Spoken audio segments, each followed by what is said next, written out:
रक्ष जगन्मातर्देवी मङ्गलचण्डिके हारिके विपदां राशेर्हर्षमङ्गलकारिके हर्षमङ्गलदक्षे च हर्षमङ्गलदायिके शुभे मङ्गलदक्षे च शुभे मङ्गलचण्डिके मङ्गले मङ्गलार्हे च सर्वमङ्गलमङ्गले सदा मङ्गलप्रदे देवी सर्वेषां मङ्गलालये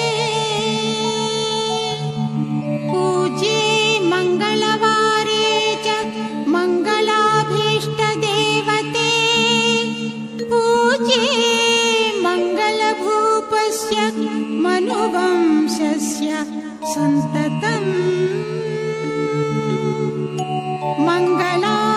मङ्गलाधिष्ठातृदेवी मङ्गलानां च मङ्गले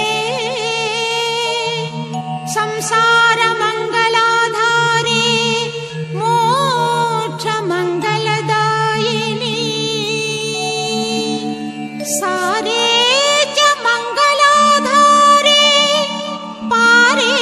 च सर्वकर्मणां प्रतिमङ्गलवारे च पूज्ये दुर्गे सुखप्रदे स्तोत्रेणानेन शम्भुश्च स्तुत्वा मङ्गलचण्डिका प्रतिमङ्गलवारे च पूजां कृत्वा गतः शिवः प्रथमे पूजिता देवी शिवेन सर्वमङ्गला द्वितीये पूजिता सा च मङ्गलेन ग्रहेण च तृतीये पूजिता भद्रा मङ्गलेन नृपेण च चतुर्थे मङ्गले वारे सुन्दरीभिः प्रपूजिता पञ्चमे मङ्गलाकाङ्क्षी नरैर्मङ्गलचण्डिका पूजिता प्रतिविश्वेषु विश्वेश पूजिता सदा ततः सर्वत्र सम्पूज्या बभूव परमेश्वरी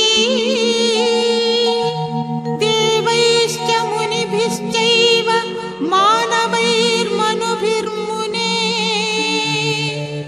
देव्याश्च मङ्गलस्तोत्रं यः शृणोति समाहितः तन्मङ्गलं भवेत् तस्य न भवेत् तदमङ्गलम् वर्धते पुत्र